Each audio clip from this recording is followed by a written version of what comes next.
சர்வ வல்லவராம் ஆண்டவராகிய இயேசு கிறிஸ்துவின் வல்ல இனிய நாமத்தினாலே இக்காலை வேளையிலே அனைவரையும் அன்போடு வாழ்த்துகிறேன். இன்றைய திருவார்த்தை 1 நாளாகமம் 19:13. தைரியமாயிரு. அன்புக்குரியவர்களே, இந்த வார்த்தை சகோதரர்களுக்குள்ளே தம்மை தாமே கர்த்தருக்குள் தேற்றி திடமனதாயிருந்து விசுவாசத்தோடு சொல்லுகிற வார்த்தை. தைரியமாயிரு, ஆண்டவருக்குள் திடன் கொண்டிருக்க கடவோம். நிச்சயம் கர்த்தர் தமது பார்வைக்கு நலமானதை செய்வாராக. ஆம் அன்புக்குரியவர்களே, எதை குறித்தும் நாம் அச்சப்பட வேண்டாம். உலகத்தில் இருப்பவனில் நம்மில் இருக்கிறவர் பெரியவர், சர்வ வல்லவர், சாவை ஜெயித்தவர், சதா காலங்களில் உங்களோடு இருக்கிறேன் என்று சூளுரைத்தவர், வாக்கு மாறாதவர். அவர் நம்மோடு இருக்கிறார்.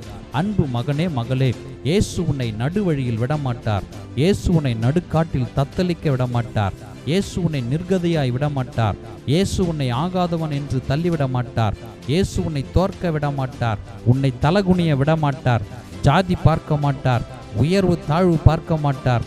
ஏழை பணக்காரர் என்ற பாகுபாடு காட்ட மாட்டார். எதிர்காலம் எப்படி இருக்க போகுதோ, என்னதான் செய்ய போகிறோமோ, எனக்கென்று யாருமே இல்லையே, எனக்கென்று ஒத்தாசையாக உதவியாக யாருமே இல்லையே, நான் ஒரு தனிமரம் என்று நினைத்து புலம்புகிற உன்னை பார்த்துதான் கர்த்தர் சொல்லுகிறார், தைரியமாயிரு, உன்னை அழைத்தவர் உண்மையுள்ளவர்.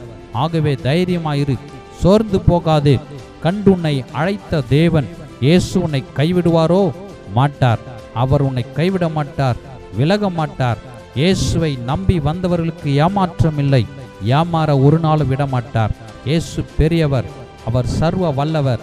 ஆகவே தைரியமாயிரு, இயேசு நம்மோடு இருக்கிறார். அவர் பெரிய காரியங்களை செய்வார். ஆமென்.